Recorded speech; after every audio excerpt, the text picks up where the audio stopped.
কেন হয়নি? কারণ ওই যে এনুমারেশন ফর্মটি মাধ্যমে সমস্ত তথ্য কালেক্ট করা হয়েছে, এই তথ্যগুলোর কোনো অস্তিত্ব নেই। আইনি ভাষায় এর কোন রকম অস্তিত্ব নেই। আপনি ওখানে যদি আপনার নামটা লিখে থাকেন সুজিত কুমার চট্টোপাধ্যায়, ওই নামটি অস্তিত্ব ওখানে কিন্তু নেই। কারণ ওই যে ফর্মটিতে আপনি ভরেছেন ওই নামটি, ওই ফর্মটাই তো নেই। এই ফর্মটা যদি আইনি অস্তিত্ব না থেকে থাকে, তাহলে এই ফর্মের মাধ্যমে যে কোনো তথ্যই আদায় করে মানে তারা সংগ্রহ করে থাকুন না কেন, সব কিছু অবৈধ। তাহলে তাহলে এই যে কখনো এমনকি যদি ইলেকশন হয়েও যায় এবং সরকার তৈরিও হয়ে যায়, তারপরেও কিন্তু ব্যাপারটা থেকেই যাবে। The information provided by the speaker, presenter on the IDSC platform is for general information purposes only. All information is provided in good faith. However, we make no representation or warranty of any kind, express or implied, regarding the accuracy, adequacy, validity, reliability, availability, or completeness of this information.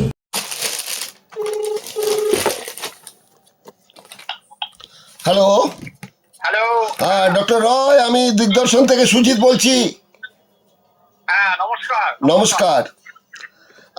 এই মুহূর্তে আপনাকে ফোনে যার জন্য ধরলাম, তার কারণ হচ্ছে যে নির্বাচন কমিশন নির্বাচনের দিন নির্ঘণ্ট প্রকাশ করে দিয়েছেন। আশা করা গিয়েছিল যা তাই হয়েছে। মোটামুটি সব রাজনৈতিক দলই বলেছিল যে 1 থেকে 2 দফায় ভোট করতে হবে, সেটাই বিবেচনা করে দেখেছেন এবং কলকাতায় তিনি সর্বদলীয় সভা করেছেন। আমাদের জ্ঞানেশ কুমার, যাকে বিরোধীরা বলেন ভ্যানিশ কুমার, তো তিনি দিল্লি গিয়ে আলোচনা করে মোটামুটি সিদ্ধান্ত হলো যে 23শে এপ্রিল এবং 29শে এপ্রিল ভোট হবে এবং 4 মে সেই ফল প্রকাশ করা হবে। অন্যান্য রাজ্যেও ওই তারিখে ভোট আর কি নির্বাচনের ফলাফল ঘোষিত হবে একই দিনে। আলাদা আলাদা রাজ্যে আলাদা আলাদা দিন হলেও মোটামুটি একই দিনে সব রাজ্যের ফলাফলই, যে কটা নির্বাচন হতে যাচ্ছে, ওই তামিলনাড়ু, কেরল, পশ্চিমবাংলা ইত্যাদি ইত্যাদি। যাই হোক, কিন্তু ঘটনাটা যেটা হচ্ছে যে আপনি এত দিন ধরে যেটা বলে এসেছেন এবং মহামান্য শীর্ষ আদালতে আপনি একটি মামলা করেছেন, সেটা হচ্ছে এই এসআইআর পদ্ধতির মধ্যে দিয়ে যে ভোটার তালিকা তৈরি হচ্ছে বা হলো, সেটা সাংবিধানিকভাবে কতটা ত্রুটিপূর্ণ সেটা আপনি জানতে চেয়েছিলেন। কিন্তু চারবার দেখা গেল আপনার তারিখটি অন্যান্য যেসব অভিযোগ নির্বাচন সংক্রান্ত তার সঙ্গে জুড়ে দিয়ে আপনার বিষয়টি কোনো মতেই উত্থাপিত আর হলো না। আবার ডেটটা পড়েছে 25শে মার্চ, অর্থাৎ তার 1 মাস বাদে 24শে মার্চ। তার মানে 24শে মার্চ যদি আপনার পরবর্তী তারিখ হয়ে থাকে, দেখা যাচ্ছে যে 23শে এপ্রিল, মানে 1 মাসের মধ্যেই নির্বাচন হতে যাচ্ছে। এই অবস্থায় আপনি কি আশা করেছিলেন যখন আপনি আবেদন বলবো না, আপনি কথাটা আপত্তি আছে আপনার, আপনি যখন জানতে চেয়েছিলেন যে এটা কি সংবিধান মতোভাবে ভোটার তালিকার এসআইআর এর পদ্ধতিগুলো হচ্ছে, এই যে আপনার জানতে চাওয়া, একজন ভারতবর্ষের নাগরিক হিসেবে আপনার অধিকার প্রতিষ্ঠা করে আপনি যেটা জানতে চেয়েছিলেন, সেখান থেকে আপনি বারবার নিষ্ফল হয়েছে আপনার উদ্যোগ।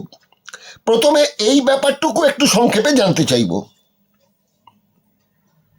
হ্যাঁ, মানে ভারতবর্ষে আজকে যে খবরটা সবার কাছে পৌঁছেছে সেটা হলো যে নির্বাচন হচ্ছে এবং কোন কোন স্টেটে কোন কোন দফায় হবে, কি হবে ইত্যাদি, এবং এটা হবে এই এসআইআর প্রক্রিয়াতে যে ইলেকশনের জন্য ভোটার তালিকাটা তৈরি হয়েছে তার উপরে ভিত্তি করে, স্বাভাবিক তাই না? যাদের নাম সেই তালিকায় আছে তারাই ভোট দেবেন, যাদের নাম সেই তালিকায় নেই তারা ভোট দেবেন না। অর্থাৎ যারা ভোট দেবেন তাদের ভোটের উপরে নির্ভর করবে কোন পক্ষ সরকারে আসবে বা কে আসবে না, ইত্যাদি ইত্যাদি ব্যাপার তো। এবং যেন সবকিছু ঠিক হয়ে গেল, আর কিছু করার নেই, আমার মামলা কি কোনো মানে আর রইল না, এইরকম একটা অ্যাপারেন্টলি মনে হতে পারে। কিন্তু ঘটনা হচ্ছে যেটাকে সারা ভারতবর্ষ ভোট বলে বলছেন এই মুহূর্তে, হুম। যে আজকে ভোটের দিন নির্ধারিত হলো, আমি তো সেই ভোটটাই দেখতে পাচ্ছি না। এই ভোটটা কি করে হবে আমি তো এখনো বুঝে উঠতে পারছি না। আচ্ছা, এই সম্পর্কে আপনাকে একটু থামাচ্ছি। আমাদের কাছে সর্বশেষ খবর যেটুকু আছে সেটা হচ্ছে তৃণমূল কংগ্রেস সহ বিরোধী দলেরা কালকেই বোধহয় আবার আদালতের শরণাপন্ন হচ্ছেন একটি বিষয় নিয়ে, যে সম্পূর্ণ ভোটার তালিকা না তৈরি হওয়ার আগে এই ভোট ঘোষণা এটা তারা মানতে রাজি নন। এ ব্যাপারে আবার তারা আদালতে যাচ্ছেন। এবারে আমার বক্তব্যটা যদি আমি বলতে পারি সেটা হচ্ছে এই, তারা তো বলছেন সম্পূর্ণ ভোটার তালিকা প্রস্তুত না হওয়া পর্যন্ত ভোট হবে না, হবে না, এইটা হচ্ছে তাদের দাবি। হ্যাঁ, কিন্তু আমি কিন্তু কোনো অসম্পূর্ণ ভোটার তালিকাও দেখতে পাচ্ছি না। আমি আচ্ছা আসলে কোনো ভোটার তালিকাই দেখতে পাচ্ছি না। আচ্ছা, এর কারণটা এবারে আপনাকে তাহলে বলি। হুম হ্যাঁ, হুম ভোটার তালিকাটা হলো কিসের বেসিসে বলুন তো? বেসিসটা হচ্ছে আপনার বাড়িতে একটা এসআইআর এর ফর্ম দিয়ে এসেছিল, তাই না? হুম সবাই যাকে বলেন এসআইআর ফর্ম। হুম এসআইআর এর ফর্ম নয়, ওই ফর্মটির একটি নির্দিষ্ট নামও দেওয়া হয়েছে, নামটি হচ্ছে এনুমারেশন ফর্ম। হুম, মনে পড়ছে তো? একদম। ওই যে ফর্মটি সবাই আমরা ফিল আপ করে জমা দিলাম রেসপেক্টিভ বিএলওর কাছে, ওই ফর্মটির আইনি বৈধতা নেই। এটা হচ্ছে আমার অবজারভেশন। হুম এইটাই আমি মহামান্য সুপ্রিম কোর্টে বলেছি যে এইটার আইনি অস্তিত্ব আছে কিনা সেটা আপনারা একটু কাইন্ডলি ভেরিফাই করে দিন। হুম আমি যা দেখছি এর কোনো আইনি অস্তিত্ব নেই। হুম আইনি অস্তিত্ব নেই মানে ওই পার্টিকুলার স্টেপটা গ্যাপ হয়ে আছে। হুম আপনি যাকে এসআইআর বলছেন, ভোটার তালিকা প্রস্তুত করার যে ব্যাপারটা, সেইটা ইন্টারাকশন হবে যারা ভোটার বলে আপাতত চিহ্নিত আছেন তাদের সঙ্গে ইলেকশন কমিশনের আধিকারিকদের, তাই তো? হুম এই যে ইন্টারাকশনটা, এই ইন্টারাকশনটাই তো এখনো হয়নি। হুম কেন হয়নি? কারণ ওই যে এনুমারেশন ফর্মটি মাধ্যমে সমস্ত তথ্য কালেক্ট করা হয়েছে, এই তথ্যগুলোর কোনো অস্তিত্ব নেই। আইনি ভাষায় এর কোন রকম অস্তিত্ব নেই। আপনি ওখানে যদি আপনার নামটা লিখে থাকেন সুজিত কুমার চট্টোপাধ্যায়, ওই নামটি অস্তিত্ব ওখানে কিন্তু নেই, কারণ ওই যে ফর্মটিতে আপনি ভরেছেন ওই নামটি, ওই ফর্মটাই তো নেই। এই ফর্মটা যদি আইনি অস্তিত্ব না থেকে থাকে তাহলে এই ফর্মের মাধ্যমে যে কোনো তথ্যই আদায় করে মানে তারা সংগ্রহ করে থাকুন না কেন, সব কিছু অবৈধ। তাহলে তাহলে এই যে কখনো এমনকি যদি ইলেকশন হয়েও যায় এবং সরকার তৈরিও হয়ে যায়, তারপরেও কিন্তু ব্যাপারটা থেকেই যাবে যে এই পুরো ইলেকশনটা অবৈধ। কেন অবৈধ হবে আমি আরেকবার বলেছি, এনুমারেশন ফর্মটির অস্তিত্ব নেই। যে ফর্মগুলির মাধ্যমে এই ধরনের তথ্য ইলেকশন কমিশন সংগ্রহ করতে পারে বা তাদের সংগ্রহ করার অধিকার আছে, সেই ফর্মগুলির মধ্যে এই এনুমারেশন ফর্মটি নেই। এই এনুমারেশন ফর্মটি ইলেকশন কমিশন নিজের ইচ্ছে বানাতে পারে না। তাদের এই সংক্রান্ত কোনো ফর্ম তৈরি করার কোনো স্বাধীনতাই দেওয়া হয়নি। আইনে এই স্বাধীনতা নেই। আইনের মধ্যে যেটা লেখা আছে যে 19টি ফর্মের মাধ্যমে এই পুরো প্রসেসটা হবে। 19টি ফর্মের মধ্যে এই ফর্মটির অস্তিত্ব নেই। আপনি যেই মুহূর্তে এই ফর্মটির অস্তিত্ব ফর্মের বা ওই 19টি ফর্মের বাইরে কোনো ফর্ম অ্যাপ্লাই করছেন, সেই ফর্মটি দিয়ে আপনি কোনো কিছু করতে পারেন না। আপনাকে আমি সম্পূর্ণটা অবৈধ আমার চোখে। আপনাকে আমি একটুখানি আইনের ব্যাপার যেহেতু একটু আস্তে আস্তে বুঝতে চাইছি, তার জন্য দুটো প্রশ্ন করছি, ক্ষমা করবেন। প্রথম প্রশ্ন যেটা হচ্ছে যে তাহলে পার্মানেন্ট ভোটার লিস্ট বা সাপ্লিমেন্টারি ভোটার লিস্ট এই শব্দগুলো তো তাহলে মূল্যহীন। এই শব্দগুলো কোনো অস্তিত্ব নেই। এটা তারা যেন কি যেন কোথায় যেন হাওয়ায় কি যেন শুনছি। আচ্ছা, হতে পারে না। আচ্ছা, আপনি যত কিছু বলুন না কেন, আপনাদের একটা কথা আমি আমার বলে দিই, বারবার বলছি, সমস্ত কিছু কিন্তু আইনের মাধ্যমে হবে। কেউ কিন্তু আইনের ঊর্ধ্বে নয়। এই কেউ মধ্যে শুধুমাত্র সুবোধরায় আর সুজিত চ্যাটার্জি পড়ে না, কেউর মধ্যে সাংবিধানিক সমস্ত সংস্থাগুলি আছে। তার মধ্যে একটি হলো নির্বাচন কমিশন। নির্বাচন কমিশনও আইনের বাইরে এক চুল পদক্ষেপ করতে পারবে না। এক একইভাবে মহামান্য সুপ্রিম কোর্টও কিন্তু এই আইনের বাইরে এতটুকু পদক্ষেপ করতে পারবে না। হুম। আচ্ছা। অর্থাৎ হুম। যা কিছু তারা ডিসিশন দেবেন সবকিছুই সংবিধানের সঙ্গে সঙ্গতিপূর্ণ হতে হবে। এক চুলো যদি কোথাও সেখান থেকে বিচ্যুতি ঘটে তাহলে সেটি আইনসম্মত হবে না, সেটি ভারতের নাগরিকদের উপরে প্রযোজ্য হতে পারবে না। আচ্ছা, এবার কিন্তু এই যে আইনটির ব্যাখ্যা, সেই ব্যাখ্যাটা সুপ্রিম কোর্ট দেবেন তো অবশ্যই। হুম। আমরা তো সেই জন্যই গিয়েছি, হুম। কিন্তু সেইটা তো এখনো আমি পাইনি। হুম। এখনো পর্যন্ত সুপ্রিম কোর্ট কিন্তু ব্যাখ্যাটা দেয়নি। হুম। যখন দেবে তখন দেখা যাবে। এখনো দেয়নি তার মানে এই নয় যে এর ব্যাখ্যা নেই, তাহলে এই নয় যে আমি যে কথাটা বলেছি ভুল তথ্য বলেছি না। আমার কোশ্চেনের ভ্যালিডিটি কিন্তু এখনো পর্যন্ত একইভাবে আছে। তাহলে পঞ্চমবারের জন্য আপনার তারিখ পড়েছে 24শে মার্চ। 24শে মার্চ, হ্যাঁ 24শে মার্চ। তা সেদিনও তো অন্য মামলাগুলোর সঙ্গে আপনাকে ট্যাগ করা আছে। ট্যাগ করা আছে, ঠিক ঠিক ট্যাগ করা আছে। সেদিন কিন্তু আমি চেষ্টা করবো যাতে সেদিন আমার কথাটা শোনা হয়। আমার কথা তো নয়, আমি যে পয়েন্টটা রেজ করেছি যে এই যে এনুমারেশন ফর্মের আইনি অস্তিত্ব কোথায়, এইটা যেন ইলেকশন কমিশন আমাদের দেখিয়ে দেয়, আর কিছু নয়। এইটা যতক্ষণ পর্যন্ত না দেখাতে পারবে ততক্ষণ পর্যন্ত কোন রকম ইলেকশন কিচ্ছু হচ্ছে না, কোনো কিছু হয়ও। এই যা কিছু ঘটেছে এখনো পর্যন্ত সমস্ত কিছু কমপ্লিটলি ভয়েড অ্যাব ইনিশিও। আপনার কথাতেই আমি আসি। আপনি বলেছেন যে সংবিধানগতভাবে বৈধতা নেই, তাই তো? অ্যাবসলিউটলি, আমি যেটা বলছি। তাহলে এই যে 326 নম্বর ধারা সংবিধানের, সেখানে কিন্তু একটা কথা স্পষ্টভাবে উল্লেখ করা রয়েছে যে নির্বাচন কমিশন একটি স্বায়ত্তশাসিত 3 জনের প্রতিনিধির একটি সংস্থা। তারা নির্বাচন সংক্রান্ত যা যা ডিসিশন নেবে সে ব্যাপারে যদি কিছু বলার থাকে তাহলে সুপ্রিম কোর্ট পরামর্শ দিতে পারেন, অনুরোধ জানাতে পারেন, কিন্তু কোনো আদেশ চাপিয়ে দিতে পারেন না। এরকমই তো একটা কথা জানছি বা শুনছি, আপনি কি বলেন? এটা তো আরেকটা অন্য সাইড হয়ে গেল। একইভাবে এই কথাটা যিনি বলছেন, আপনি যে অবজার্ভ করেছেন, খুবই ভালো অবজারভেশন। কারণ সংবিধান অনুযায়ী জুডিশিয়ারি, এক্সিকিউটিভ, লেজিসলেচার এদের আলাদা আলাদা ভাবে অস্তিত্ব তৈরি করা হয়েছে। অর্থাৎ এক সংস্থা আরেক সংস্থার কাজের উপরে হস্তক্ষেপ করবে না, এটা স্বাভাবিক, সেটা ঠিক কথা। কিন্তু যদি কোনো সংস্থা সংবিধানের কোন ধারাকে লঙ্ঘন করে তাহলে কিন্তু সে ব্যাপারে হস্তক্ষেপ করার পূর্ণ অধিকার আছে সুপ্রিম কোর্টে। সুপ্রিম কোর্ট সেই অবস্থাটা অবশ্যই সেটা নিশ্চয়ই দেখবে। কিন্তু তার মানে এই নয় যে সুপ্রিম কোর্ট ওই ইলেকশন কমিশনকে কোনো ডাইরেকশন দেবে যে আপনি এইভাবে ইলেকশন পরিচালনা করুন, এটা করতে পারবেন। আচ্ছা।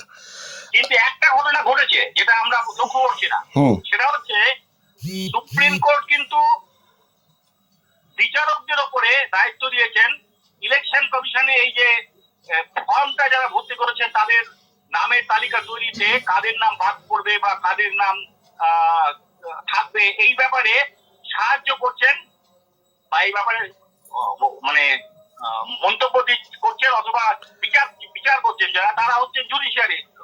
কিন্তু জুডিশিয়ারি তো ইলেকশন কমিশনের কাজটা করতে পারে না। যে কাজটা ইলেকশন কমিশনের করার কথা সেটা কিন্তু জুডিশিয়ারি করার কথা নয়। এটাও কিন্তু একটা পয়েন্ট, এই পয়েন্টে কিন্তু আমরা ওভারলুক করে যাচ্ছি। অর্থাৎ যেটা ইলেকশন কমিশন করবে সেটাকে কিন্তু বজায় রাখতে হবে। জুডিশিয়ারি কিছু করলে সেটা কি করে ইলেকশন কমিশনের কাজ হবে? এটা তো আমার একটা কোয়েশ্চেন। এই কোয়েশ্চেনটা valid question. Apart from all this thing, এই কোয়েশ্চেনটা তো আছে। তারপরেও আমি আপনাকে বলছি এনুমারেশন ফর্মের পরবর্তী অবস্থা বা এনুমারেশন ফর্ম থেকে শুরু করে এখনো পর্যন্ত যা কিছু ইলেকশন কমিশন করেছে সব কিছু হবে। এটা হচ্ছে আমার বক্তব্য। আমরা যদি এই নির্বাচন কমিশন এবং নির্বাচন কমিশনারের যদি পূর্ববর্তী ইতিহাসগুলো দেখি তাহলে আমরা প্রথম যে নামটা পাচ্ছি একজন বঙ্গ সন্তানের নাম পাচ্ছি, সুকুমার সেন। তিনি আমাদের প্রথম নির্বাচন কমিশনার নিযুক্ত হয়েছিলেন। তারপর থেকে কিন্তু এতগুলো ভোট হয়েছে, সাধারণ মানুষ কথা বাদ দিচ্ছি, রাজনৈতিক ব্যক্তিত্বদের যদি জিজ্ঞাসা করা হয় যে অতীতের নির্বাচন কমিশনারদের নাম বলুন, কোনো নাম তাদের কিন্তু চটপট মনে আসবে না। একটাই আসবে, যিনি দশমবারের জন্য নির্বাচন কমিশনার হয়েছিলেন, সেই টিএন সেশন। টিএন সেশনের কথা যেটা ছিল সেটা উনি বলছেন যে এই যে নির্বাচন কমিশন স্বয়ংশাসিত একটি সংস্থা বলা হচ্ছে বটে, কিন্তু তার কাছে নাকি সমস্ত যে চিঠিপত্র আসতো, তিনি তো প্রথমে নির্বাচন কমিশন হতেই চাননি। জোর জবস্তি করে চন্দ্রশেখরের অনুরোধ এবং রাজীব গান্ধীর অনুরোধ, কেন রাজীব গান্ধীর সঙ্গে তার একটা ভালো সম্পর্ক ছিল, তাদের অনুরোধে শেষ পর্যন্ত তিনি তো রাজি হয়েছিলেন। কিন্তু তার কাছে সমস্ত চিঠিপত্রগুলো আসতো, তাতে লেখা থাকতো নির্বাচন কমিশনার ভারত সরকার। তাতে তিনি আপত্তি জানিয়ে বলেছেন যে শুধু নির্বাচন কমিশন নামে চিঠি আসতে হবে, তার সঙ্গে ভারত সরকার কথাটা যুক্ত করা চলবে না। এই প্রথম প্রতিবাদ করেছিলেন টিএন সেশন, এবং তারপর থেকে তার কাছে যা চিঠি আসতো সবই আসতো নির্বাচন কমিশন এই নাম দিয়ে, তলায় ভারত সরকার লেখা হয়েছিল নাম। তিনি আরও এক কথা বলেছিলেন যে সেই সময় একটা 30 টাকার একটা বই খুব দরকার ছিল নির্বাচন কমিশনের। সেই বইটার টাকা স্যাংশনের জন্য অফিসিয়ালি ভারত সরকারের কাছে আবেদন করতে হয়েছিল।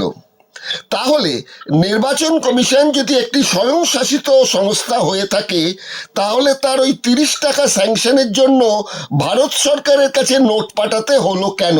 এই প্রশ্নটাও কিন্তু টিএন সেশন তুলেছিলেন।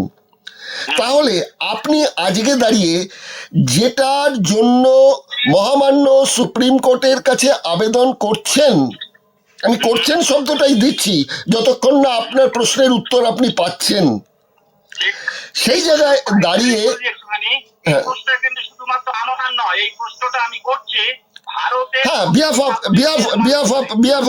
ভারতবর্ষের নাগরিক। হ্যাঁ, অফকোর্স সেটা করেছেন আপনি, আমাদের জন্য করেছেন, প্রত্যেকের জন্যই আপনি করেছেন। হ্যাঁ, প্রত্যেক করেছেন, জনস্বার্থ মামলা আপনি করেছেন, একজন প্রতিনিধি হিসেবেই আপনি করেছেন, এবং সেটা করেছেন নিজের বিবেকের টানে। এইখানে আপনাকে আমি বলতে চাইছি এইটাই, যে তাহলে ঘুরে ফিরে যা প্রামাণ্য নথি টিএন সেশন দিয়ে গেছেন, সেখানে পরিষ্কার একটা যেন ছবি ভেসে উঠছে যে ভারত সরকারের হয়েই এই নির্বাচন কমিশন সংস্থা কাজ করে যাচ্ছে। সেখানে আপনি কি আশা করে সুপ্রিম কোর্টের দ্বারস্থ হচ্ছেন যে আপনার কাছে ক্ল্যারিফিকেশন তারা দেবে যে এটা আইন আর এটা বেআইন, এটা বৈধ বা এটা অবৈধ, এ ব্যাপারে পরিষ্কার আপনি কোনো দিশা পাবেন, এই বিশ্বাসটা আপনার তৈরি হলো কেন, বা এখনও সেটা আপনি বজায় রেখেছেন কেন? এটা আপনি বলতে পারেন একজন, আমি মানে আইন সম্বন্ধে একজন অজ্ঞ ব্যক্তি হিসেবে এই প্রশ্নটা রাখলাম, মাফ করবেন যদি ভুল হয়ে থাকে। না না, আপনি তো ঠিকই প্রশ্ন করেছিলেন। ব্যাপারটা হচ্ছে আইনের প্রতি যদি কারো আস্থা থাকে তিনি তো এইভাবেই ভাববেন। আমি তো আইনের প্রতি আস্থা রেখেছি, আমি কোনো ইন্ডিভিজুয়াল পার্সনের প্রতি আস্থা রাখছি না। কোন পার্সন কি ভাবছেন না ভাবছেন আমি তা দেখবো না, আমি দেখছি আদালত, মানে মহামান্য সুপ্রিম কোর্ট, যেটা আদালত, মহামান্য সুপ্রিম কোর্ট বিচার করছেন। সেখানে যদিও সেখানে ইন্ডিভিজুয়াল পার্সনরাই আছেন, মানুষই আছেন, তারপরেও কিন্তু অস্তিত্ব হচ্ছে আদালত হিসেবে। আদালত আইনের বাইরে গিয়ে কিছু করতে পারবেন না, এটা হচ্ছে আমার বক্তব্য। অতএব আইনের বাইরে যদি না গিয়ে আইন সম্মত ভাবে সবকিছু দেখা হয়, তাহলে কিন্তু আমি দৃঢ় বিশ্বাস আমার যে আমার যে বক্তব্য, সেই বক্তব্যটা মর্যাদা হানি হবে না। কারণ আমার বক্তব্যের মধ্যে পরিষ্কার দেওয়া আছে যে এই যে এনুমারেশন ফর্ম, এই ফর্মটির আইনি কোনো অস্তিত্ব নেই।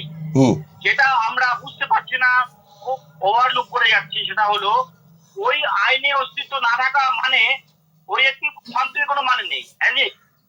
আসলে ওই ফর্মটির মধ্যে আরেকটি ভয়ানক ব্যাপার লুকিয়ে আছে, সেটা হচ্ছে যে ফর্মটি আইনসম্মত নয়, সেই ফর্ম কিন্তু আপনাকে আমাকে যদি ফর্মে কোনো ভুল তথ্য দেওয়া হয় তার জন্য 1 বছরের জেল, জরিমানা অথবা দুটোই একসঙ্গে চাপিয়ে দিতে পারে। এটাও একটা ভয়ানক ব্যাপার। কিভাবে আমরা ভারতীয়রা সমস্ত ব্যাপারটা, এই ব্যাপারটাকে, এই সাংঘাতিক ব্যাপারটাকে ওভারলুক করছি। যে ফর্মের কোনো আইনি অস্তিত্ব নেই, সেই ফর্ম কি করে আমাদের ওপরে একটা লিগাল বা একটা পেনাল কনসিকুয়েন্স কিভাবে শাস্তিযোগ্য অপরাধ কি করে হবে? আমি যদি ফর্মটা যদি বেআইনি হয়, হুম আইনি অস্তিত্ব না থাকে, তাহলে আমি তো সেই আইনটা ভায়োলেট করছি না। হুম মানুষের শাস্তি কখন হয়? শাস্তি হয় আপনি যদি কোনো আইন ভেঙে থাকেন, বুঝেছেন? তাহলে নির্বাচন কমিশন আইনটা আপনি ভেঙেছেন। তাহলে নির্বাচন কমিশন যদি এই নির্দেশটা দিয়ে থাকে এবং সেই ফর্মেও লেখা আছে আমি যদি কোনো মিথ্যা তথ্য দিয়ে থাকি তাহলে আমাকে শাস্তি মাথা পেতে দিতে হবে, তাহলে এই যে নির্দেশ নির্বাচন কমিশন দিয়েছে সেটাও তো তাহলে বেআইনি। না না, সেটা বেআইন অন্যভাবে।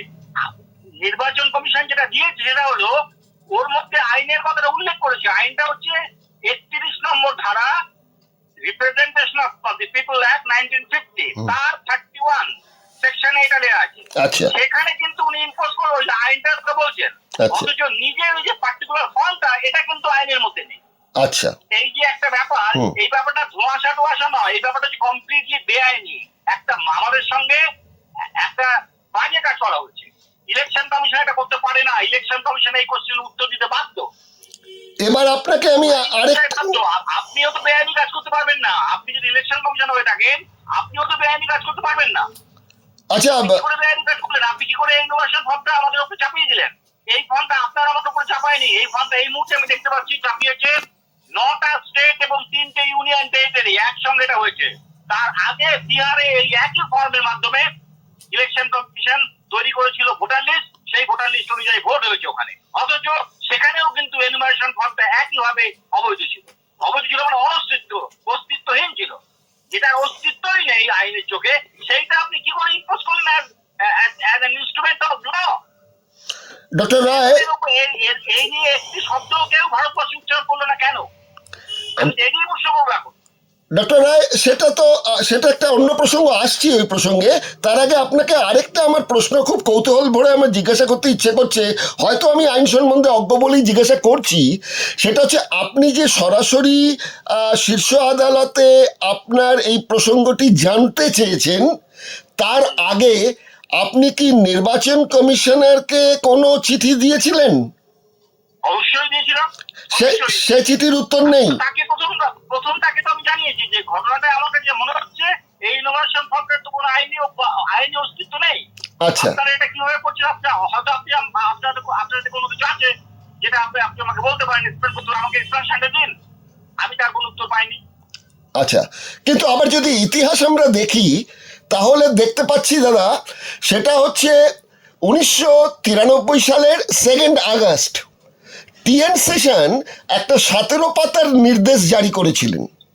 তাতে লেখা হয়েছিল যতদিন না নির্বাচন কমিশনের ক্ষমতাকে সরকার মান্যতা দিচ্ছে ততদিন দেশে কোনো নির্বাচন হবে না।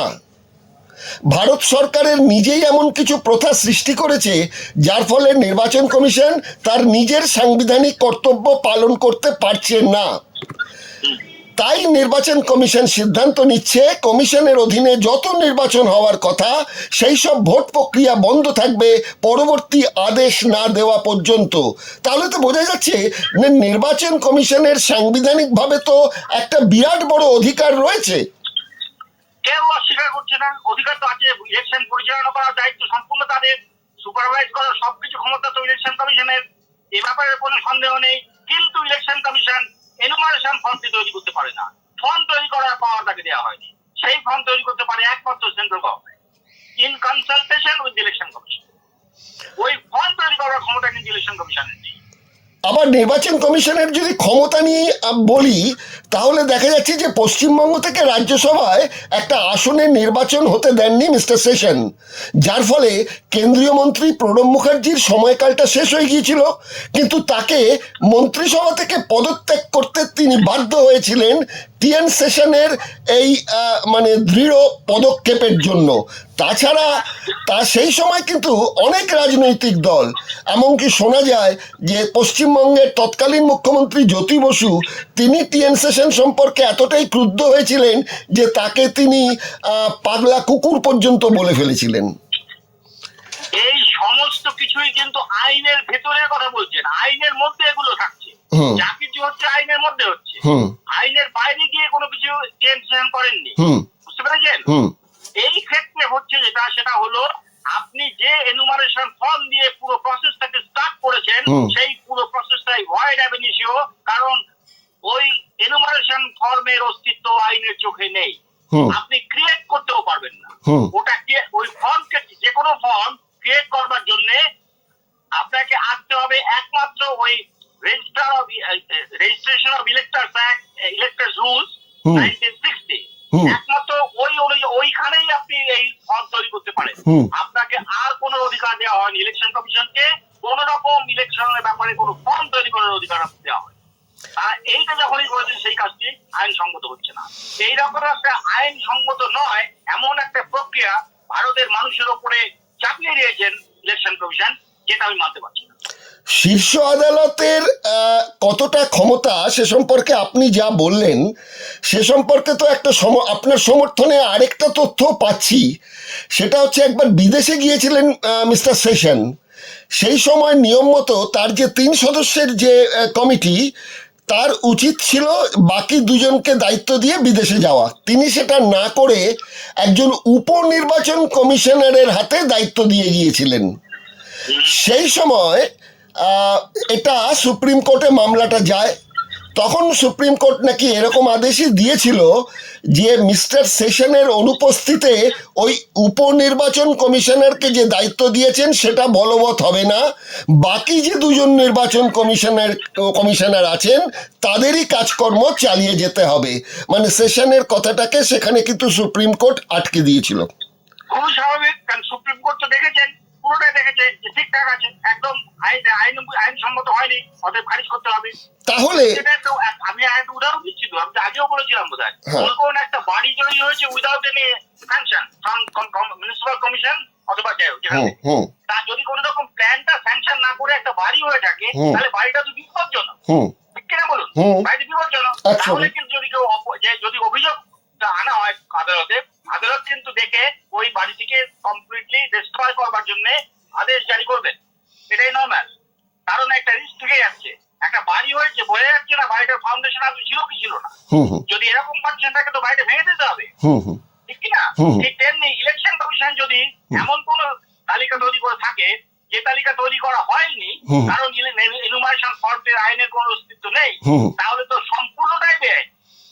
এই ইলেকশন হলেও যে সরকার তৈরি হবে, সরকারের কিন্তু আপনার স্টেবিলিটি থাকছে না, কারণ ফাউন্ডেশনটা জিরো।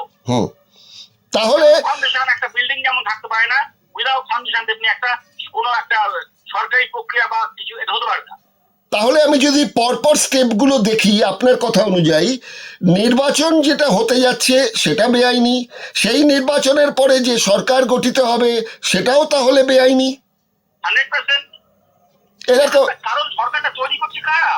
যাদের নাম তো ওখানে হয়নি, ওদের ইলেকশন কমিশন তো কোনো তৈরি করলো না, ভোটার লিস্ট তো তৈরি করলো না, ভোটার লিস্ট হচ্ছে না। ভোটার যে সেটা আপনি জানলেন কোথা থেকে? এনুমারেশন ফর্ম দিয়ে আপনি কোনো কিছুই জানতে পারবেন, ওটা তো কোনো ফর্মই নয়। একটা নন ফর্মকে আপনি ফর্ম বলে ইম্পোজ করছেন, হাফকাম, এবং সেটা আমরা কি করে মেনে নিতে পারি? আপনি বলতে পারেন অন্যরা কেউ বলছেন, আপনি কেন বলছেন? এর কারণ হচ্ছে হ্যাঁ অন্যদের চোখে ধরা পড়ছে আর জিনিসটা। আপনাকে তো দেখছি আপনি ওই যেটাকে একটা রবীন্দ্রনাথের একটা কবিতা ছিল না, একা কুম্ভ রক্ষা করে নকল বুদ্ধিগর, তা আমি কি বলবো, একা কুম্ভ রক্ষা করে আসল বুদ্ধিগর। আমি একদম সেটাই করছি, নকলটাকে আসল বলে দিন, তাহলে একদম পুরো ফিট হয়ে যাবে। সেই আমি কুম্ভ, আমি একাই লড়াই করে যাচ্ছি, এবং এটা আমি বলে দিচ্ছি, এটা ঘটনা, এটা ফ্যাক্ট। এই ফ্যাক্টটা কিছুতেই আমরা অ্যাকসেপ্ট করতে পারি না। আমি যদি আইন সম্মত, আমার একটাই সিম্পল কথা, আমাকে সিম্পলি দেখিয়ে দিন কোন আইনের এই এনুমারেশন ফর্মটি দেওয়া হয়েছে। একটা আইন থাকবে তো, কোনো না কোনো একটা জায়গা থাকবে যেখানে এনুমারেশন ফর্মটা আইনে আছে, কোথায়? আপনি আমার কাছ থেকে কি করে আপনি আমার কাছ থেকে কোশ্চেন করে আমার বাবার নাম কি জানতে চাইতে পারেন, আপনার যদি আইনসম্মত কোনো অধিকারই না থাকে?